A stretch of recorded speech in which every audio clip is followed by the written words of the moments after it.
ఇవాళ చర్చలో మనతో పాటు బీఆర్ఎస్ నాయకులు పల్లె రవికుమార్ గారు స్టూడియోలో ఉన్నారు. రవి గారు నమస్తే. అలాగే రాజకీయ విశ్లేషకులు సీనియర్ విజయానంద్ గారు మనతో పాటు జూమ్లో లైవ్లో జాయిన్ అవుతున్నారు. విజయానంద్ గారు నమస్తే. గుడ్ మార్నింగ్ అండి. ముందుగా రవి గారు, మనం చూస్తూ ఉన్నాం భట్టి తీవ్ర మనస్తాపం అనే ఒక కీలక పై దళిత ఉప ముఖ్యమంత్రి తీవ్ర ఆవేదన వ్యక్తం చేస్తూ ఉన్నారు. కావాలని బదనాం చేస్తున్నారనే ఆక్రోశం వ్యక్తం చేస్తున్నారనే అంశం కూడా మనకు ప్రధానంగా కనిపిస్తుంది. మొత్తం వ్యవహారాన్ని మనం చూస్తే నైనీ బ్లాక్లతో మొదలుకొని సింగరేణి బొగ్గు గనులకు సంబంధించిన టెండర్ల వ్యవహారం వరకు పెద్ద ఎత్తున ఎంత తీవ్ర స్థాయిలో దుమారం రేపుతుందో ఆ స్కామ్ మనం చూస్తూ ఉన్నాం. బీఆర్ఎస్ వర్కింగ్ ప్రెసిడెంట్ కేటీఆర్ గారు కూడా నిన్న దానిపై తీవ్ర స్థాయిలో విరుచుకుపడ్డారు. సింగరేణిలో జరుగుతున్న ఈ బొగ్గు గనుల కుంభకోణంపై తప్పకుండా సమగ్ర విచారణ జరిపించాలని చెప్పేసి ఆయన బీజేపీని, కేంద్ర ప్రభుత్వాన్ని కూడా డిమాండ్ చేసిన పరిస్థితి చూసాం. కాంగ్రెస్ దోపిడీని ఎట్టి పరిస్థితుల్లో అడ్డుకొని తీరుతాం, ప్రజాక్షేత్రంలో కార్మికులతో కలిసి పోరాటం చేస్తామని స్పష్టం చేసిన అంశం కూడా కనిపిస్తుంది. ఎట్లా చూడాలి ఓవరాల్గా ఇష్యూస్ అన్ని కూడా రిలేటెడ్గా ఉన్న నేపథ్యంలో వీటిని మనం ఎట్లా అర్థం చేసుకోవాల్సిన అవసరం ఉంది? సీతారామరాజు గారు, ముందుగా మీకు టీనిస్ వీక్షకులకు, విజయానంద్ గారికి నమస్కారం, గుడ్ మార్నింగ్ అండి. ఇప్పుడు సింగరేణి సంస్థ అన్నది 137 సంవత్సరాల చరిత్ర కలిగినటువంటి సంస్థ, మామూలు సంస్థ కాదు అది. నాకు తెలిసి కొంత అంతర్జాతీయంగా ఈ దేశంలో అంతర్జాతీయ ట్రేడ్ ఒప్పందాలు జరిగి వాణిజ్యం చేసినటువంటి అతి కొద్ది పురాతనమైనటువంటి వాటిల్లో ఇండియన్ ఒక ప్రభుత్వ రంగ సంస్థ సింగరేణి. దానికి ఉన్నటువంటి టెక్నాలజీ కానీ ఇయ్యాలగా ఎప్పటి నుంచో 100 కిలోమీటర్ల లోపలికి పోయి బొగ్గును తీసుకొచ్చినటువంటిది. ఇవాళ నైనీ బ్లాక్ ఉన్నది సింగరేణి, నైనీ బ్లాక్ ఉన్నది. ఆ నైనీ బ్లాక్ దాదాపు 2000 ఎకరాలేమో, నాకు తెలిసి 10 కిలోమీటర్ల లోతుకు కూడా మించి ఉండదు అనుకుంటా, నాకు కొంత ఉన్న ప్రాథమిక అవగాహన మేరకు చెప్తున్నాను. దీన్ని అసలు సింగరేణి చెయ్యకపోవడం వెనకనే ఏదో కుట్ర ఉన్నది, దీనికి మతలబు ఉన్నది ఖచ్చితంగా. అంటే దీన్ని ఇవాళ ఏమైపోయిందంటే 25 సంవత్సరాలు పెట్టుబడి కూడా పెద్ద ఏం కాదట, 1600 కోట్లు పెట్టుబడి అట. ఇప్పటికి 500 కోట్లు సింగరేణి పెట్టిందట. దాంట్లో మొత్తం 1600 కోట్లు పెట్టుబడి పెట్టలేని స్థితిలో సింగరేణి లేదు. ఒకటి, ఆ ఇంత లోతుల్లో టెక్నాలజీ సంపూర్ణంగా లేని రోజుల్లో నుంచి ఇంత అద్భుతంగా తీసుకొచ్చినటువంటి సింగరేణి సంస్థ, లాభాల్లో ఉన్నటువంటి సంస్థ ఇవాళ 2000 ఎకరాలలో చిన్న దాన్ని చేయడానికి, నైనీ బ్లాక్లో చేయడానికి లేదు. మళ్ళీ ఇంకా ఇక్కడ మనకున్నటువంటి అవగాహన సమాచారం ఏంటంటే, ఇది క్వాలిటీ బొగ్గు విషయంలో, కోల్ విషయంలో ఇప్పుడు మనకు సింగరేణి తీస్తున్నటువంటిది G14, G grade, G14, G15 grade. ఇక్కడ ఉండేది G10 గ్రేడ్ అట. ఇక్కడ అవైలబిలిటీ ఉండేది. దాదాపు 40-50 ఇయర్స్ బొగ్గు మనం తీయగలిగే అవకాశం ఉన్నటువంటిది. అంటే అంత అప్పనంగా, కాబట్టి వీళ్ళకి ఇంత లాభాలు ఉంటాయి కాబట్టి ఇవాళ ఏమైందండి, ముఖ్యమంత్రి గారో పక్కన, ఉప ముఖ్యమంత్రి గారో పక్కన, ఇంకో మంత్రి గారో పక్కన, ఎవరికి వాళ్ళే మాకు కావాలని చెప్పేసి దీన్ని ఏంటంటే పంచుకోవటానికి, దోచుకోవటానికి తప్ప దీనికి మించినటువంటిది ఇంకేమీ లేదు. ఒకరికి మించి ఒకరు పోటీపడి ఏమైందంటే ఇక్కడ తమ అవినీతి కోసం, తనకి ఇంకేందంటే ఇక జీవితం తరతరాలు బతకడం కోసం దీన్ని దక్కించుకుంటూ అయిపోయాయి. ఇక మనం తర్వాత ఎన్ని చేసినా ఏం నాటకాలైనా ఆడొచ్చు, ఏ మాటలైనా ఆడొచ్చు అన్నటువంటి ఉద్దేశంతో చేసి ఈ మధ్యలో వీళ్ళ మధ్యన నాకు కావాలని వీళ్ళు ముగ్గురు పోటీ పడటంలోనే వీళ్ళ దొంగతనం బయటపడింది. లేకపోయింటే ఇది బయటకు వచ్చేది కూడా కాదు. ఒకరి మీద ఒకరు పోటీపడి ఏమైంది, ఒక ఆయన ముఖ్యమంత్రి గారికి అందరూ దీని ఈ కథనం బయటికి రావటం వెనక ఏంది, అందరు వీళ్ళు ఎక్కడ చూపిస్తున్నది, ముఖ్యమంత్రి గారే ఒక ఛానల్లో డిప్యూటీ సీఎం, ఒక మంత్రి ప్లస్ ఐఏఎస్ అధికారి వ్యవహారాన్ని పేరు మీద దీనికి మూలాలని కిందికి బయటికి పెట్టిండు ఆయనను బదనాం చేయటం కోసం. ఇంకో ఉప ముఖ్యమంత్రి ఆయన మీద ఇంకో దాని మీద ఇంకో మంత్రి మీద ఇదంతా కథ అంతా కూడా బయటకు వచ్చేసింది. ఇవన్నీ కూడా మొత్తం మీద ఏంటంటే వీళ్ళ దొంగతనం దోచుకొని మొత్తం ఇష్టానుసారంగా, ఎంత అంటే వీళ్ళ అవినీతికి అదుపు లేదు. దీనికి బాజాప్తా కేంద్ర ప్రభుత్వం సహకరిస్తుంది. నిన్న కేంద్ర బొగ్గు గనుల శాఖ మంత్రి, ఈ తెలంగాణ బిడ్డ కిషన్ రెడ్డి గారు మాట్లాడింది వింటుంటే నవ్వొస్తున్నది. అసలు బొగ్గు గనుల శాఖ అయినది ఇంత దానికి సంబంధించినటువంటిది చాలా లైటర్వేగా చాలా చిన్న విషయంగా తీసుకొని చెప్తుంది అంటే రాష్ట్ర ప్రభుత్వం మాకు ఇవ్వండి సిబిఐ విచారణ చేయమని చెప్పేసి విచారిస్తామని చెప్పి అసలు రాష్ట్ర ముఖ్యమంత్రి ఉప ముఖ్యమంత్రి మంత్రులే ఈ కుంభకోణానికి సూత్రధారులు, ఈ కుంభకోణం వెనక కథ నడుస్తుందని చెప్పి చెప్తుంటే మా మీద సిబిఐ విచారణ చేయమండి అని చెప్పి ఆ ముఖ్యమంత్రి గారు రాసిస్తారా? మా మీద సిబిఐ విచారణ చేయమని చెప్పండి అది మంత్రివర్గం రాసిస్తుందా? అది కిషన్ రెడ్డి గారు అక్కడనే అర్థమైంది. ఆయన రాసిస్తే విచారిస్తారు ఆ శాఖ మంత్రి. ఇంకొకటి ఇది 2 కేంద్ర ప్రభుత్వం రాష్ట్ర ప్రభుత్వాల ఉమ్మడి సంస్థ 49% కేంద్ర ప్రభుత్వం వాటా ఉంటుంది, 51% రాష్ట్ర ప్రభుత్వం వాటా ఉంటుంది. దీని విధానపరమైనటువంటి అంశాల్లో రాష్ట్ర ప్రభుత్వానికి ఎంత బాధ్యత ఉన్నదో హక్కు ఉన్నదో అదే విధంగా కేంద్ర ప్రభుత్వానికి కూడా అదే బాధ్యత హక్కు ఉన్నది. ఇంకా ఆ శాఖ మంత్రి కూడా తెలంగాణ వాడ అయ్యిండి ఆయన మాట్లాడినటువంటి దీన్ని బట్టి అర్థమవుతుంది. దీని వెనక ఏంటంటే బీజేపీ కాంగ్రెస్ రెండు కూడబలుకొని 2 జాతీయ పార్టీలు సింగరేణి సంస్థని అప్పనంగా దోచుకోవటానికి పన్నాంగం పన్నుతున్నాయే తప్ప దీనికి ఏం లేదు. ఇవాళ బీఆర్ఎస్ పార్టీ కనుక ఈ వ్యవహారాన్ని భుజాల మీదకి వేసుకోకపోతే, దీనికి సంబంధించినటువంటి దాన్ని ప్రజల్లోకి తీసుకోకపోతే ఎవరు మాట్లాడరు, బయటికి రాదు కథనం. దాని మీద ఇవాళ డైవర్షన్ చేయటం కోసం ఏమైంది, నిన్న విచారణ ఎక్కడే ఉన్నట్టు ఫోన్ ట్యాపింగ్ మీద హరీష్ రావు గారిని తీసుకొచ్చింది. హరీష్ రావు గారి మీద ఇది డైవర్షన్, ఈ కుంభకోణం, వీళ్ళ కథలు, ముఖ్యమంత్రి ఉప ముఖ్యమంత్రి మంత్రి వీళ్ళందరూ దీన్ని వెనుకున్నటువంటి వీళ్ళ గూడుపుటాని బండారము పూసగుచ్చినట్టు తెలంగాణ సమాజానికి హరీష్ రావు గారు బయటికి చెప్పగానే టీఆర్ఎస్ పార్టీ దాన్ని బయట పెట్టగానే ఇదే తెలంగాణ భవన్లో పెట్టగానే వెంటనే డైవర్షన్ చేయడం కోసము నోటీసు దాని కథ అటు ఇటు చేసేసింది. సరే ఇది ఒక భాగం అయితే అంటే ఇక్కడ వాస్తవంగా ఇంత పెద్దటువంటి దాన్ని కేంద్ర ప్రభుత్వానికి నిజాయితీ ఉంటే సిబిఐతో విచారణ చేయించాలి, సిబిఐతో విచారణ చేయించాలి. లేదు కేంద్ర ప్రభుత్వం బొగ్గు గనుల శాఖ కదా, ముందు ఫస్ట్ ఇచ్చినటువంటిది మా మంత్రి గారు కేంద్ర మంత్రి బొగ్గుల శాఖ మంత్రి కిషన్ రెడ్డి గారు దీనిలో సీరియస్ ఉండాలి కదా, సీరియస్ వ్యవహరించాలి కదా. కానీ మీరు రాసియండి, మీరు రాసిస్తే మేము విచారణ చేస్తామట. ఎంత సిల్లీ థింగ్ అంటే అవగాహన లేకుండా ఇది. సరే ఇదంతా కూడా ఏంటంటే కాంగ్రెస్ పార్టీ అంతర్గత వ్యవహారం ఒక భాగం, కాంగ్రెస్ పార్టీ అంతర్గత వ్యవహారం ఒక భాగం. ఒకరి మీద ఒకరు మమ్మల్ని ఇట్లా చేస్తారా మిమ్మల్ని ఇక్కడ చేస్తారా ఏంది, ఇప్పుడు కొత్తగా ఇప్పుడు ఏంది డిప్యూటీ సీఎం గారు మనస్తాపం ఇదంతా కూడా అదొక భాగంగా వింటున్నాం. ఏమని, నేను ఒక దళిత ముఖ్యమంత్రి, కాంగ్రెస్ పార్టీ నుంచి బలమైన కాంగ్రెస్ పార్టీ ఉన్నటువంటి వాడిని, బయట నుంచి తెలుగుదేశం పార్టీ వాళ్ళు వచ్చి ఆంధ్ర వాళ్ళ పెత్తనం ఇక్కడ మా మీద ఏంది, ఆంధ్ర వాళ్ళ కోసం మా మీద పెత్తనం ఇదంతా అని చెప్పేసి ఇవాళ ఓ పక్కన కాంగ్రెస్లో ఉన్నటువంటి మంత్రులు ఒరిజినల్ కాంగ్రెస్ వాళ్ళంతా కూడా అధిష్టానం ఇవన్నీ అంటే ఇక్కడ మొత్తం మీద ఏంటంటే వీళ్లకు రాష్ట్ర ప్రయోజనాలతో కానీ తెలంగాణ ప్రయోజనాలతో కానీ తెలంగాణ సాధికారికంగా తెలంగాణ ఎట్లా బలపడాలన్న దానికి సంబంధించి కానీ వీళ్ళకి కేవలం వీళ్ళ సంపాదనలు వీళ్ళ అధికారము పెత్తనము దానికి తప్ప.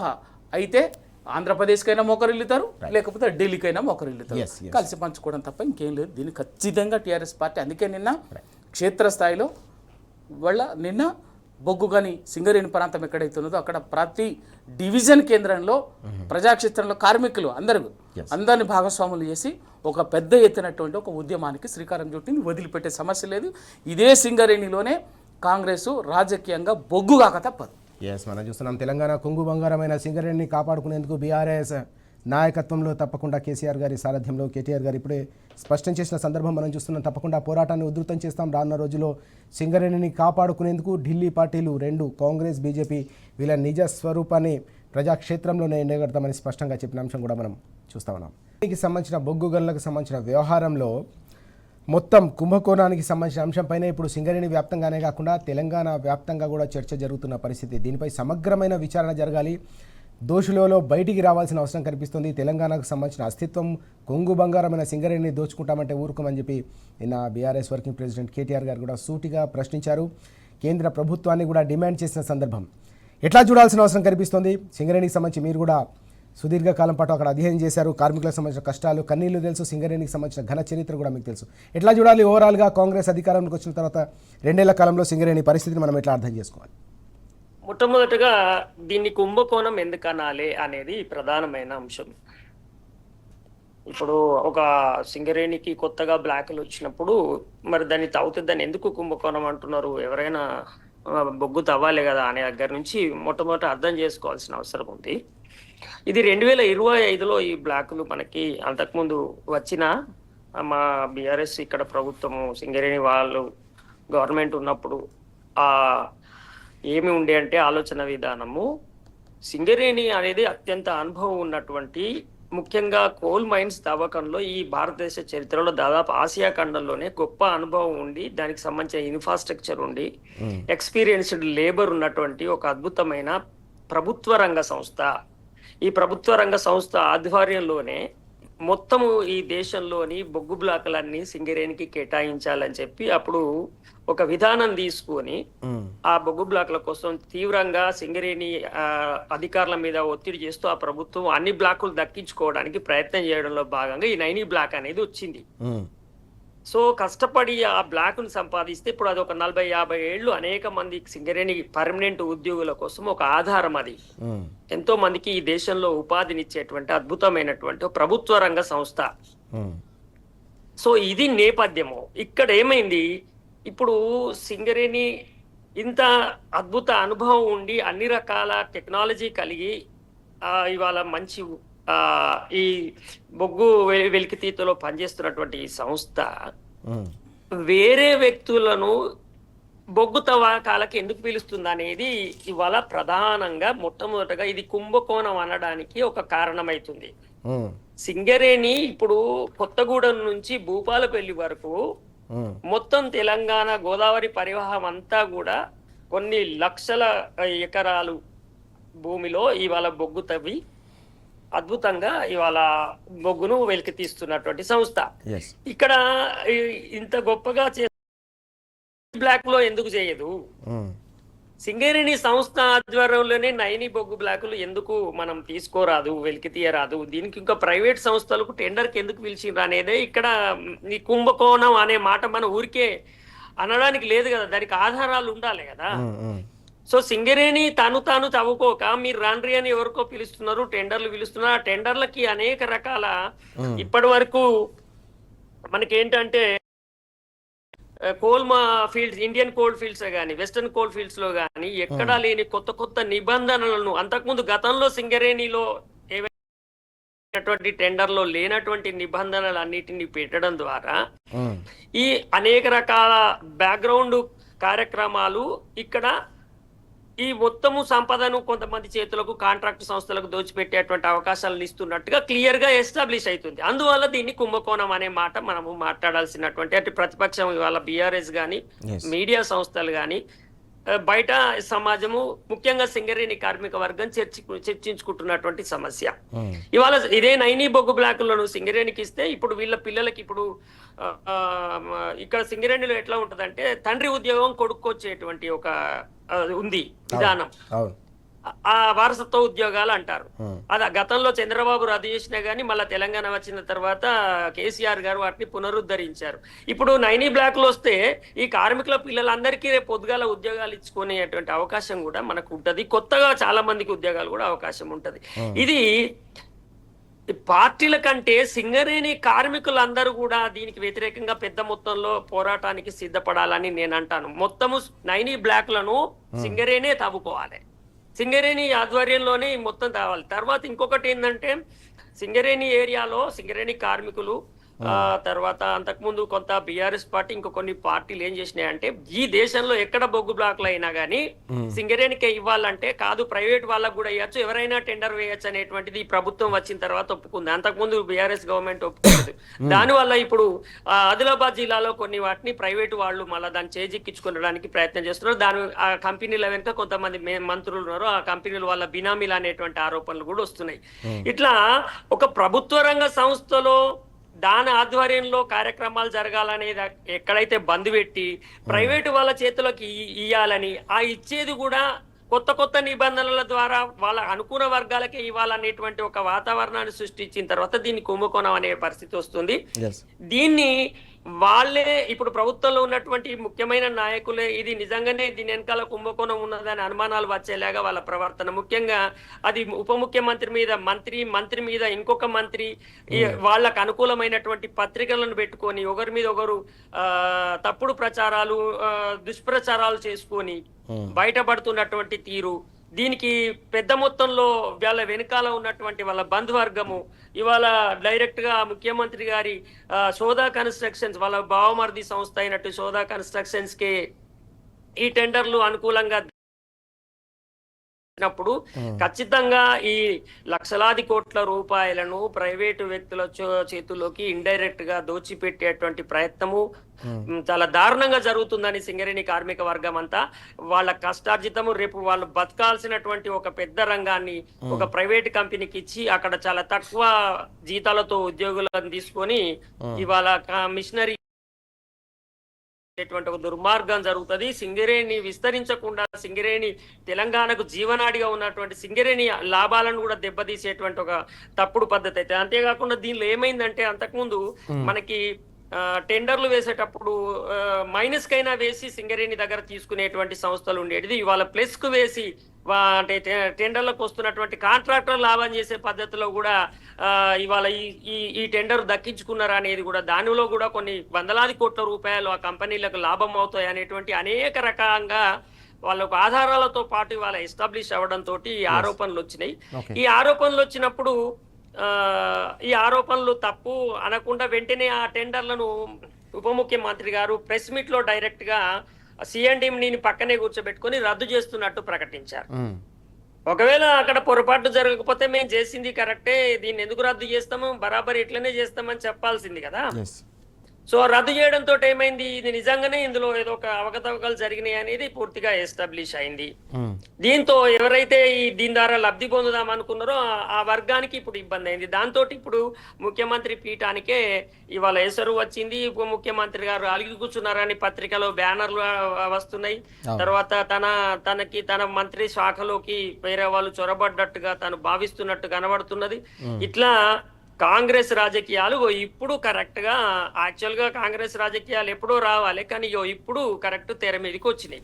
ఇది ఏంటంటే వాళ్ళు ఈ కార్యక్రమం ఎక్కడ ఉన్నా ఇదే జరుగుతుంది అనేది మొదటి నుంచి ప్రజలు ఆ పార్టీ విధానాల పట్ల ఉన్న అభిప్రాయం. దాన్ని 2 ఏళ్ళు మెల్లమెల్లగా కాపాడుకోగలిగిరు అంతర్గతంగా, కానీ ఎన్ని రోజులు అది దాగదు కదా అది, ఎందుకంటే అది ఎప్పుడో ఒకసారి బయటకు వస్తుంది. ఇంకా చాలా ఇది ఇప్పుడు తేనె తుట్టే కదిలింది. దీని తర్వాత పరిణామాలు చాలా దారుణంగా ఉంటాయి. లక్షలాది కోట్లాది రూపాయల ఏంటిది కాంట్రాక్ట్ల రూపంలో జరుగుతున్నటువంటి ఒక దందా ఈ తెలంగాణలో మొదలైంది. ఇది తెలంగాణ అభివృద్ధికి తెలంగాణ పట్ల ఉన్నటువంటి ఒక పద్ధతికి ఇది చాలా దెబ్బతీసేటువంటి అంశం అవుతుంది. రేపు తెలంగాణ పునర్నిర్మాణానికి ఇది అడ్డుకట్ట అవుతుంది.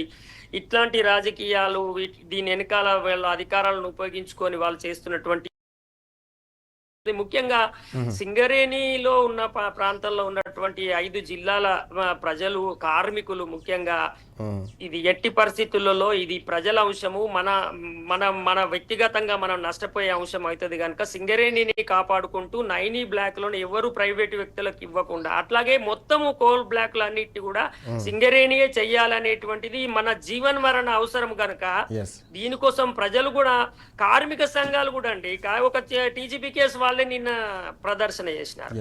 మిగతా కార్మిక సంఘాలు కూడా రోడ్ల మీదకి రావాల్సిన అవసరం ఉంది. సింగరేణిని కాపాడుకోవడం తెలంగాణకు అత్యంత అవసరము. ఈ ప్రైవేటు వ్యక్తులకు సింగరేణి దారాదత్తం చేసేటువంటి ఈ విధానాలకు వ్యతిరేకంగా పెద్ద మొత్తంలో ఉద్యమం రావాలి. ఈ సింగరేణిని ముట్టుకున్న ఈ రాజకీయ నాయకులు ఖచ్చితంగా దీని వెనకాల ఆ రాజకీయ ఏవైతే ప్రకంపనలు ఉన్నాయో అవి కూడా ఇక ఇక్కడితో ఆగవనే అనిపిస్తుంది.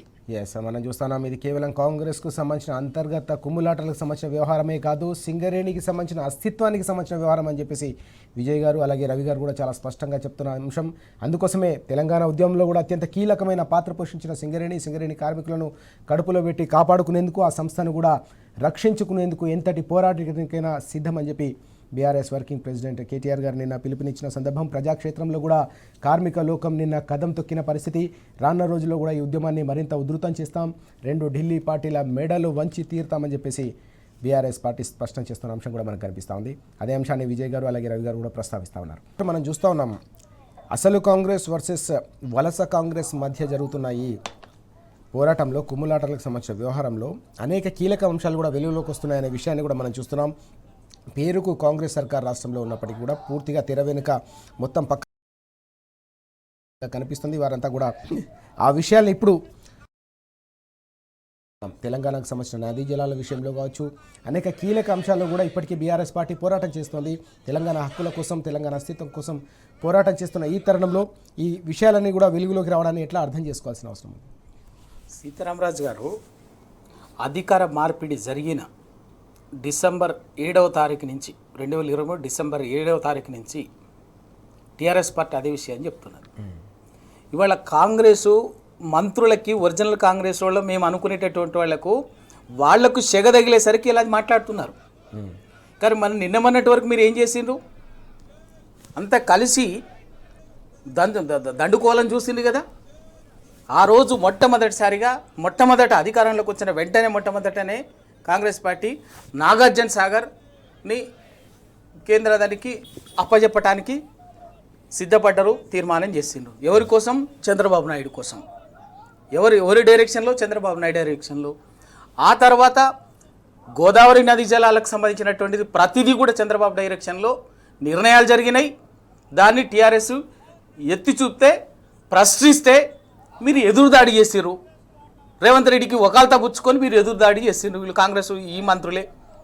గోదావరి జలాల విషయంలో లేటెస్ట్గా జరుగుతున్నది కూడా ఇప్పటికీ అదే జరుగుతున్నది. పాలమూరు రంగారెడ్డి విషయంలో అదే జరుగుతున్నది. ఏ విషయంలో నియామకాలు దానికి సంబంధించినట్టు తెలంగాణ తల్లి విగ్రహంలో కానీ, తెలంగాణ తల్లి విగ్రహాలు మార్చడంలో కానీ, కొత్త జిల్లాల పునర్విభజనలో కానీ, ఇంకా తెలంగాణ ఆనవాళ్లని ప్రతిదీ దానికి సంబంధించినటువంటి ఇక్కడ దోపిడీకి సంబంధించి ప్రతి విషయంలో ఇక్కడ పరిపాలన చేస్తున్నది, విధానపరమైనటువంటి నిర్ణయాలు చేస్తున్నది చంద్రబాబు నాయుడు చేస్తున్నాడు తప్ప మీ కాంగ్రెస్ పార్టీ మంత్రివర్గం కాదు. అది మీకు బోధపడకపోతే మేము చేయలేం. లేకపోతే కీలక స్థానాల్లో ప్రభుత్వం నిర్వహణలో ముఖ్యమంత్రి సేంపేసులో తెలంగాణ నీటిపారుదల శాఖకి అయితే ఒక తెలంగాణ ఇంజనీరు ఎవరైనా మీకు నచ్చినటువంటి వాళ్ళు వేసుకోవచ్చు. నచ్చినటువంటి తెలంగాణ ఇంజనీర్లు లేరా? నీటిపారుదల రంగానికి ఒక అడ్వైజర్గా ఎవరు ఉండాలండి? అదే తెలంగాణ కేసీఆర్ గారు 9.5 ఎవరిని పెట్టుకున్నారు? ఒక్కొక్క ప్రాజెక్టు కొన్ని పెట్టిరు. ఓవరాల్గా విద్యాసాగర్ రావు గారిని పెట్టి ఇంజనీర్స్ని, తెలంగాణ ఇంజనీర్స్ని పెట్టి దానికి సంబంధించినటువంటి చేసింది. మీరు చేసిన పని ఏంది? ఎందుకు మాట్లాడలే? ఒక ఆంధ్ర చీఫ్ సెక్రటరీ తెలంగాణ నదీ వనరులకు వ్యతిరేకంగా మాట్లాడినటువంటి వాడిని నిలబడినటువంటి ఆదిత్యనాథ్ తీసుకొచ్చి తెలంగాణ నీటి వనరుల సలహాదారుగా పెట్టుకుంటే మీరు మాట్లాడలేదు. ప్రతి దాంట్లో కూడా ఎంతమంది సలహాదారులలో ఇవాళ తెలంగాణ వ్యతిరేకులు ఉన్నారు? ఎన్ని పోస్టింగ్స్లలో ఉన్నారు? ఎన్ని పేర్లు చెప్పాలి? అంటే కేవలం ఇక్కడ జరుగుతున్నది ఏంటంటే తెలంగాణ అస్తిత్వాన్ని, తెలంగాణ ఆత్మగౌరవాన్ని దెబ్బతీసే పని. అంటే చంద్రబాబు నాయుడు ఏది కోరుకుంటే అది ఇక్కడ తెలంగాణలో జరుగుతున్నది. అందుకే ఎక్కడికి వచ్చింది? మొన్న ముఖ్యమంత్రి గారు ఖమ్మం జిల్లా పర్యటన పోతే, ఖమ్మం జిల్లాలో పోతే తెలుగుదేశం పార్టీ వాళ్ళు జెండాలు పట్టుకొని వచ్చి స్వాగతం పలికిరు. రేవంత్ రెడ్డి గారికి స్వాగతం పలికిరు. దానికి ఉప్పొంగిపోయిన ఆయన ఏం మాట్లాడిండు? తెలుగుదేశం పార్టీని తెలంగాణలో భూస్థాపితం చేసినటువంటి కేసీఆర్ గారిని, జెండాల్ని, దిమ్మల్ని కూలిసి 100 మీటర్ల లోతునే పాతి పెడితేనే ఎన్టీఆర్కు నిలవాలి అని చెప్పేసి మాట్లాడే కాడికి వచ్చింది. అంటే ఇవన్నీ ఇక్కడే అనుకుంటున్నారు. దీని మూలాలు ఎక్కడున్నాయి? వీటి వెనుకున్నటువంటి మతలబేంది? ఎవరి ప్రయోజనాల కోసం రేవంత్ రెడ్డి ఇంతకాలంగా 2 ఏళ్లుగా తెలంగాణలో ఈ అరాచకం ప్రతిదీ చేసినటువంటి విధానపరమైనటువంటి ప్రతి విషయం చంద్రబాబు డైరెక్షన్లోనే జరుగుతున్నది.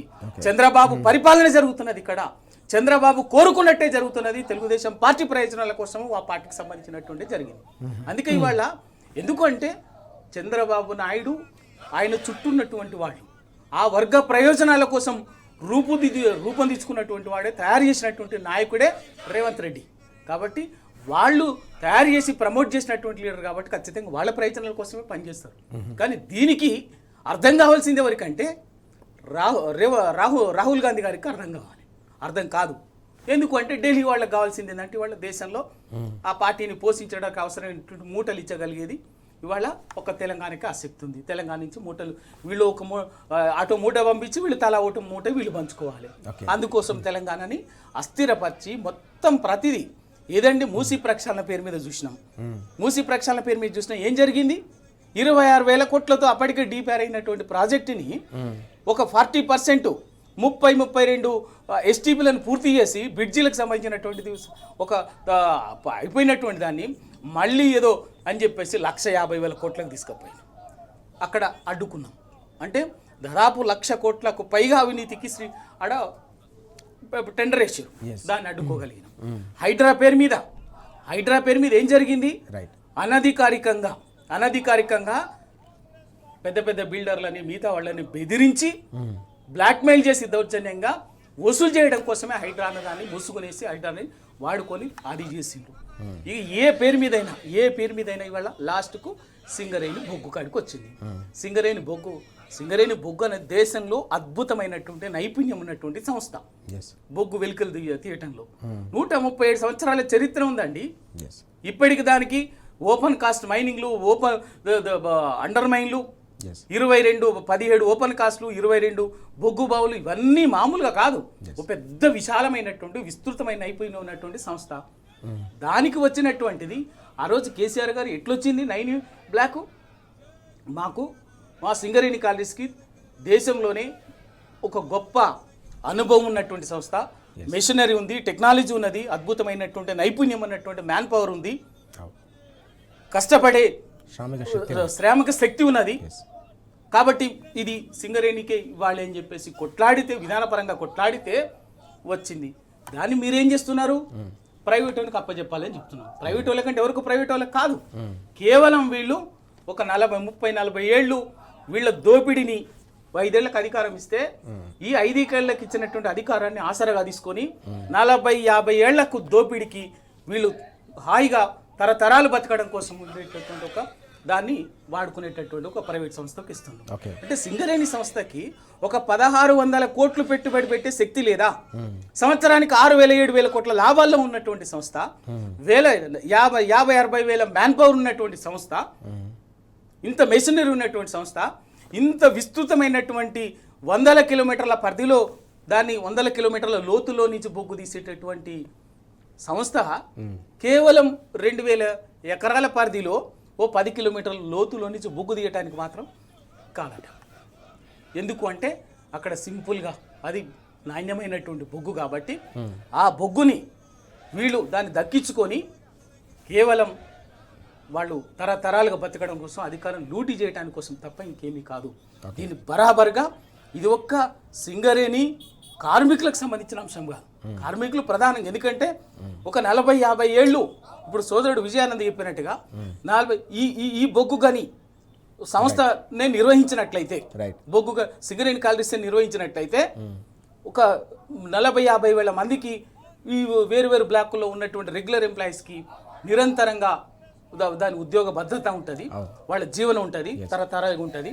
2, తెలంగాణకు అధికారికంగా కూడా తెలంగాణ, ఎందుకంటే దాని కార్పొరేట్ వ్యవస్థ అంతా తెలంగాణది కాబట్టి తెలంగాణ కూడా ఒక జీవధారలాగా ఉంటుంది. ఒక కుంగుబాకారం లాంటిది తెలంగాణకు సింగరేణి. దానికి ఉన్నటువంటి ఆర్థిక వనరు, మ్యాన్ పవరు, ఇవన్నీ కూడా స్థిరంగా నిలబడే సస్టైనబుల్గా ఉండేటువంటి సంస్థలాగా సస్టైనబుల్ ఎకనామిక్ యాక్టివిటీ. దాదాపు వాళ్ళ 40,000 కోట్ల టర్న్ ఓవర్ అండి. దానికి విషయం కాదు కదా. అటువంటి సంస్థకు ఉండాల్సినటువంటి దాన్ని ఎవరికి ప్రైవేట్ వాళ్ళకి ఎందుకు ఇవ్వాలి? ఏం టెండర్ బిల్స్ ఎవరికి ఉన్నటువంటి సింగరేణి కంటే ఎవరైతే ముందుకు వచ్చినటువంటి వాళ్ళు చెప్పండి. వాళ్ళు ఎవరైతే ఇవాళ పోటీ పడుతున్నటువంటి వాళ్ళు ఉన్నారో, ఆ బ్లాక్ని టెండర్ పోటీ పడుతున్నటువంటి వాళ్ళు ఉన్నారో, సోషల్ ఆడిట్ చేయండి, బహిరంగ చర్చ పెట్టండి. వచ్చి పోటీ పడుతున్నటువంటి సంస్థలు 10 కానీ 20 కానీ ఆ సంస్థలకు ఉన్నటువంటి మ్యాన్ పవర్ ఎంత, మెషినరీ ఎంత, సింగరేణికి ఉన్నది ఎంత? సింగరేణికి ఉన్నదంతా వదిలిపెట్టి ప్రైవేట్ వాళ్ళకి ఎందుకు ఇస్తున్నారు? దాని వెనుకున్నటువంటి మతలబేంది? దాని వెనుక ఇంత దోపిడ, ఇంత అరాచకమా? దీన్ని తప్పనిసరిగా తెలంగాణ సమాజం అన్నది ప్రతి ఒక్కరూ స్పందించాల్సినట్టు. ఒక సింగరేణి కార్మికులకు సంబంధించింది కాదు ఇది. సింగరేణి కార్మికులు ముందుంటారు, కొట్లాడతారు. కానీ ఇది మొత్తం తెలంగాణ 4 కోట్ల సమాజానికి సంబంధించినటువంటి అంశం. తెలంగాణ ఆత్మగౌరవం అండి. ఆ రోజు తెలంగాణ ఉద్యమ సమయంలో సకల జనులకు సమ్మెకు పిలిపిస్తే అందరికంటే ముందు నుంచి సమస్యని మోగించినటువంటి వాడు సింగరేణి కార్మికుడు. ఎస్, ఆ సింగరేణికి అందుకనే ఆ రోజు కిరణ్ కుమార్ రెడ్డి ఎవరి మీద అణచివేత ప్రయోగించడానికి సాహసించలే. ఎందుకు అంటే మిగతా ఉంటుంది. సింగరేణి కార్మికుల్ని రైట్, ఆ రోజు తొలగిస్తామని బెదిరిస్తే మేం అందరం ఉద్యమకాలం అందరం పోయి సింగరేణి కార్మికులకు బాసటగా నిలబడి ప్రతి బావి దగ్గర బొగ్గు బావి దగ్గర సింగరేణి ప్రతి బొగ్గు బావి దగ్గర వేల మందితోటి సంఘీభావంగా సభలు పెట్టినాం. వాళ్ళకి నిలబడి మా సింగరేణి కార్మికుల జోలికి వస్తే, సింగరేణి జోలికి వస్తే ఖబర్దార్ కిరణ్ కుమార్ రెడ్డి నీ సంగతి అదే సింగరేణి బొగ్గు బావుల్లో బొంద పెడతామని చెప్పినాం. రైట్, ఆ రోజు చెప్పినాం, అట్లా కాపాడుకున్నాం. సింగరేణి కార్మికులు కూడా మళ్ళీ తెలంగాణ ఉద్యమాన్ని ఎత్తిపట్టినటువంటి వాడు, నినాదాన్ని ఎత్తిపట్టినటువంటి వాడు. దానితోటి సింగరేణి ఎప్పుడైతే రంగంలోకి దిగిందో దేశం కూడా సింగరేణి కనుక ఇబ్బంది ఇంకా కొంత సమ్మె కొనసాగితే ఇబ్బంది ఉంటుందని చెప్పేసి కేంద్ర ప్రభుత్వం కూడా దిగాల్సినటువంటి పరిస్థితి వచ్చింది. తెలంగాణ వేరు కాదు, సింగరేణి కాలనీస్ వేరు కాదు, తెలంగాణలో అంతర్భాగం. తెలంగాణకు అదొక కొంగు బంగారం లాంటిది. అటువంటి సింగరేణిని కాపాడుకోవడం కోసము తెలంగాణ సమాజం బరాబర్గా తెలంగాణ సమాజం బరాబర్గా నిలబడుతుంది. కార్మికులు ముందుంటారు, వాళ్ళని కాపాడుకోవడం కోసం మేము బరాబర్గా కొట్లాడతాం. బీఆర్ఎస్ పార్టీ అప్పటికే ఆల్రెడీ కేటీఆర్ గారు, మా పార్టీ వర్కింగ్ ప్రెసిడెంట్ కేటీఆర్ గారు నిన్న చాలా స్పష్టంగా ఇచ్చిండు, బరాబర్ ఎంతటికైనా కొట్లాడతాం, వదిలిపెట్టేది లేదు. వీళ్ళ చేసే దోపిడీ పేరు మీద, వీళ్ళ అవినీతి పేరు మీద, వీళ్ళ అరాచకంతో అటు రెండు జాతీయ పార్టీలు కాంగ్రెస్ బీజేపీ జాతీయ పార్టీలు కూడబలుకొని సింగరేణిని ఏదో బొడిగా బిసికేస్తామంటే ఊరుకునేది లేదు, కాపాడుకుంటాం. ఎంతటికైనా కూడా మళ్ళొకసారి ఇవాళ అదే సింగరేణి ఉద్యమంలో మీ రాజకీయంగా మీ పతనం ఖాయమవుతుంది. ఎస్, మనం చూస్తున్నాం సింగరేణిలో మరోసారి జంగ్ సైరన్ మోగించేందుకు బీఆర్ఎస్ పార్టీ సిద్ధంగా ఉందని స్పష్టంగా రవి గారు కూడా చెప్తున్న సందర్భం. ఈ క్రమంలోనే రెండు ఢిల్లీ పార్టీల నిజ స్వరూపాన్ని ఇప్పటికే కేటీఆర్ గారు కూడా బయటపెట్టిన సందర్భం స్పష్టంగా కనిపిస్తుంది. రానున్న రోజుల్లో కూడా కార్మిక లోకంతో కలిసి కదం తొక్కేందుకు కూడా బీఆర్ఎస్ పార్టీ సర్వసన్నద్ధంగా ఉందనే అంశాన్ని ప్రస్తావిస్తున్న పరిస్థితిని మనం చూస్తూ ఉన్నాం. విజయ్ గారు, మరొక కీలకమైన అంశం కూడా మనకు కనిపిస్తూ ఉంది. దావోస్ పర్యటనకు సంబంధించి రాష్ట్ర ప్రభుత్వం పెట్టుబడుల పేరిట కట్టుకథలు చెప్తుందనే అంశం కూడా మనకు స్పష్టంగా మనం చూస్తూ ఉన్నాం. గతంలో కూడా ఇదే రకమైన పర్యటనలు చేశారు, కానీ వాస్తవ రూపం చూస్తే ఎక్కడ కూడా పెట్టుబడులు వచ్చిన పరిస్థితి లేదు, ఉపాధి అవకాశాలు కల్పించిన సందర్భం లేదు. కేవలం ఎంఓయూల పేరిట హడావిడి చేస్తున్నారు తప్ప క్షేత్రస్థాయిలో మాత్రం దానికి సంబంధించిన రిజల్ట్స్ రావట్లేదు. దాగుడు మూతల దందాకూర్ అనే ఒక కీలకమైన వార్త కూడా కనిపిస్తుంది. ఎట్లా చూడాలి? 10 ఏళ్ల పాటు తెలంగాణ అనేది ఒక పెట్టుబడులకు స్వర్గధామంగా నిలిచిన సందర్భం. దిగ్గజ కంపెనీలన్నిటికీ కూడా హైదరాబాద్ను కేర్ ఆఫ్ అడ్రస్గా తీర్చిదిద్దిన అపూర్వమైన సందర్భం కేటీఆర్ గారు ఐటీ ఇండస్ట్రీ మినిస్టర్గా ఉన్నప్పుడు మనం చూసాం. తాజాగా ఇప్పుడు జరుగుతున్న ఈ వ్యవహారాలను ఎట్లా చూడాల్సిన అవసరం కనిపిస్తోంది? ఇప్పుడు దావోస్ లో జరుగుతున్నవి మనకు పత్రికలలో మీడియాలో చూస్తున్న ఫోటోలను చూస్తే కొత్త పెట్టుబడుల సంగతి పక్కకు పెట్టండి, తెలంగాణలో ఉన్న పెట్టుబడులు ఆంధ్రాకు పోకుండా ఉంటే చాలనేటట్టున్నది మన పరిస్థితి. ఆ పక్కపొట్టి కూర్చుని ఎవరితో సమావేశం అవుతున్నారు? ఆంధ్రప్రదేశ్ ముఖ్యమంత్రిని ఆయన కొడుకును ప్రమోట్ చేస్తూ తెలంగాణ ముఖ్యమంత్రి అందులో పాల్గొన్నట్టు కనబడడం చాలా దురదృష్టము. ఇందాకటి ఈ చర్చలో మీరు అడిగిన ఇంతకుముందు జరిగిన చర్చలో జరుగుతుంది ఏంటంటే తెలంగాణలో ఎవరి పాలన నడుస్తుంది అని ఒక తెలంగాణ వేదిక మీద చెప్తే కాకుండా ఖమ్మం సభలో ఇక్కడ ఎన్టీఆర్ ఆత్మకు శాంతి కలగాలి, ఎన్టీఆర్ ఆత్మకు శాంతి కలగకూడదు ఎందుకండి? ఆయన ఆత్మ శాంతి కలగకుంటేంది, అమరవీరుల ఆత్మలకు శాంతి కలగాలి కదా మనకి. ఎవరి ఆత్మల కోసం ఎవరి ఆత్మ పనిచేస్తున్నది? కోసం దావోసు పోయినరు, దావోసు పోయి ఎవరితో ఫోటోలు పెట్టుకుంటున్నారు? ఆ ఫోటోల ప్రయోజనాలు ఎవరికి పోతాయి? మనం తెలంగాణకు పెట్టుబడులు తీసుకురావడానికి పోయినామా, లేకపోతే అక్కడ వాళ్ళతో ఫోటోలు దిగి ఇదే భాగ్యము మా జన్మకు చాలు అని చెప్పడానికి పోయినామా? అర్థం కానటువంటి ఒక దుస్థితి. ఇంతకు ముందు దావోసు పర్యటన అంటే ప్రతిసారి తెలంగాణకు కొన్ని వేల కోట్ల రూపాయలు వచ్చుడు, అవి నిజంగా ఆ పరిశ్రమలు ఇక్కడ కొన్ని కాకపోతే కొన్నైనా పెట్టుబడులు పెట్టడము, తద్వారా వచ్చిన అభివృద్ధిని మనం చూసినాము. ఇప్పుడు అభివృద్ధి రాకపోగా అక్కడ మనము ఏమాత్రము ఉపయోగం లేని పర్యటన చేసి అక్కడ కుమ్ముక్కు రాజకీయాలను మేము మీకు ఇంకా ఆంధ్రకు బానిసలమన్న ప్రవర్తనను ప్రదర్శించి తెలంగాణ ఆత్మగౌరవాన్ని సర్వనాశనం చేస్తున్నటువంటి ఒక దుర్మార్గము, దుఃఖంతో మాట్లాడుతున్నా నేను. ఇది చాలా బాధ, చాలా అన్యాయమైనటువంటి పరిస్థితి. మనము తెలంగాణ ఇవాళ ప్రపంచంలో ఇవాళ గొప్పగా పెట్టుబడులను ఆకర్షించు అనేక కొత్త రూల్స్ రెగ్యులేషన్స్ తీసుకొచ్చి పరిశ్రమలకు అనుకూలంగా ఇవాళ కేంద్ర ప్రభుత్వ సంస్థలైనటువంటి నీతి ఆయోగ్ లాంటివి అద్భుతమైన ప్రోగ్రాంలు చేసింది తెలంగాణ ప్రభుత్వం అని చెప్పి మెచ్చుకొని మనల్ని ఆదర్శంగా తీసుకోమంటూ ఒక 17-18 లక్షల మందికి ఉద్యోగాలు ఇచ్చినటువంటి తరుణం నుంచి ఇవాళ మనం ఎవరి పంచన్నో పడి ఉన్న వాళ్ళుగా కింద మనం ప్రదర్శించుకుంటున్నటువంటి స్థితిగతి అక్కడ మనకు కనబడుతున్నది. అది ఫోటో ప్రదర్శన కాదు కదండి, అక్కడ పోయింది మనకి. అక్కడ ఏం జరుగుతున్నది, ఏం ఒప్పందాలు జరుగుతున్నాయి, ఏం కథ, అసలు నాన్ సీరియస్ వ్యవహారం జరుగుతుంది. దానికి పోగా ఏమైతుందంటే రాకపోతే ఇప్పుడు మనం మొదటి నుంచి తెలంగాణ వాళ్ళ ఉద్దేశం ఏంటంటే కనీసం మన ఆత్మగౌరవం మనకుంటే చాలనే కదా మన గొడవంతా. మీరు బతకర్రా బాబు, మేము వెళ్ళిపోతే మీకు పరిపాలన రాదంటే మేము బిచ్చమని ఎత్తుకుంటాం, కానీ మీరు అయితే వెళ్ళిపోరా బాబు మా దగ్గర నుంచి, మా పరిపాలన మాకు మా ఆత్మగౌరవం మాకు ఇవని కొట్లాడుకున్న వాళ్ళము. మనకు బొగ్గున్నది, నీళ్లు ఉన్నాయి, భూమి ఉన్నది, పనిచేసే సత్తా ఉన్నది. నిజంగా చదువుకుని ఫేక్ వ్యవహారం ఉన్న వాళ్ళు కాకుండా ఒరిజినల్ వ్యక్తులు ఉన్నటువంటి గడ్డ మన తెలంగాణ గడ్డ. ఇక్కడ మనకేం తక్కువ, మనం సృష్టించుకుంటాం సంపదను. ఎట్లయినా మన దగ్గరికి వేరే వాళ్ళు వచ్చి దయాదండం అని పెట్టుబడులు పెడతారు. దాన్ని మోల్డ్ చేయగలిగేటువంటి ఒక పర్సనాలిటీ ఉంటే సరిపోతుంది. కానీ ఇవాళ అట్లాంటి పరిస్థితి ఎక్కడ కనబడట్లేదు. ఇవాళ తెలంగాణలో ఉన్నటువంటి రాజకీయ వాతావరణాన్ని నుంచి తప్పించుకొని అక్కడ ఉండి ఇవాళ ఇక్కడ అసంతృప్తులను, లేదంటే మొన్న ఖమ్మం మీటింగ్ లో కదా చెప్పినట్టుగా, ఖమ్మం మీటింగ్ లో జరిగిన వ్యాఖ్యలు చాలా కీలకమైనవి సీతారామరాజు గారు. మామూలుగా తీసుకోవడానికి లేదు. అది జనరల్ గా ఏంటంటే తెలంగాణ వాదులు హర్ట్ అయ్యే విషయము. ఇప్పుడు ఇంకా ఆంధ్ర నాయకులను పొగుడేందని మనం యాంగిల్ చూడకూడదు. అది ఎవరికంటే కాంగ్రెస్ లో ఉన్నటువంటి నాయకులకు ఒక హెచ్చరిక. అంటే మీరు నాకు వ్యతిరేకంగా ఏమైనా ఇట్లాంటి వ్యవహారం చేసినట్టయితే నాకు తెలుగుదేశం ఉన్నాడు, మాకు ఎన్టీఆర్ ఆత్మ మీది నుంచి ఉన్నది, నాకు చంద్రబాబు ఉన్నాడు, వాళ్ళు గొప్ప నాయకులు, వాళ్ళ లెక్క ఉంటది, మేము తెలుగుదేశం జెండాలను ముందడు తీసుకొస్తాము, రేపు పొద్దుగాల బీఆర్ఎస్ ను గద్దెలు కూలగొడతాము అని చెప్పడం అంటే ఏంటంటే కాంగ్రెస్ లో ఉన్నటువంటి నాయకులను, ఒరిజినల్ కాంగ్రెస్ వాళ్ళకు ఒక బెదిరింపు, మాకు తెలుగుదేశం ఉందిరా బాబు మీరు పోతే అని. ఈ విషయాన్ని మనము అర్థం చేసుకోవాలి. అదే సేమ్ దాని కొనసాగింపు ఇప్పుడు దావోస్ లో కూడా మాకు ఎవరు ఉన్నారు అని అక్కడ డైరెక్ట్ గా చూపిస్తున్నారు. అదే ఇక్కడ చంద్రబాబు నాయుడు గారి ప్రభావం ఏముంటదంటే ఆయన ప్రభావం వెనకాల మళ్ళీ మోడీ ఉంటారు. అందుకనే ఇవాళ హరీష్ రావు గారు ఎన్ని లేఖలు 9 బ్లాక్ మీద రాసినా ఇప్పుడు పల్లె రవికుమార్ గారు అరణ్య ఘోష ఏంటిది, ఎందుకు బీజేపీ వాళ్ళు స్పందిస్తలేరంటే అక్కడ వెనుక చంద్రబాబు ఉన్నాడు, ఈ కాంట్రాక్ట్ల వెనుక కూడా చంద్రబాబు ఉంటాడు, ఆయన కంపెనీలు ఉంటాయి. ఇది చాలా పెద్ద ఎత్తున జరుగుతున్నటువంటి దుర్మార్గం, ఇది ఆర్గనైజ్డ్ గా జరుగుతున్న దుర్మార్గం. ఆయన ఇందాక రవికుమార్ గారు బాధపడుతున్నారు, మొత్తం ఆంధ్ర అధికారులను తీసుకువచ్చి వేస్తున్నారు, రిటైర్డ్ అయిన వాళ్ళని కూడా వేస్తున్నారు. అయ్యో మొత్తుకుంటే మరి చంద్రబాబే కదా ఆయన పరిపాలించేది, ఆయన వేయకపోతే ఎందుకు ఊరుకుంటారండి? వాళ్ళు ఈ కాలం కోసం వెయిట్ చేశారు. నేను ఎప్పుడో 2019లో చెప్పినాను, మనం 60 ఏళ్ళైనా ఆగి మనది మనం కొట్టుకున్నాము, వాళ్ళు 50 ఏళ్ళైనా మళ్ళా మనని దోదాలని చూస్తారు. అందుకని ఎప్పటికీ కూడా తెలంగాణ ప్రజానికం అలర్ట్ గా ఉండాలని నేను మొత్తుకుంటూ వస్తుంటా.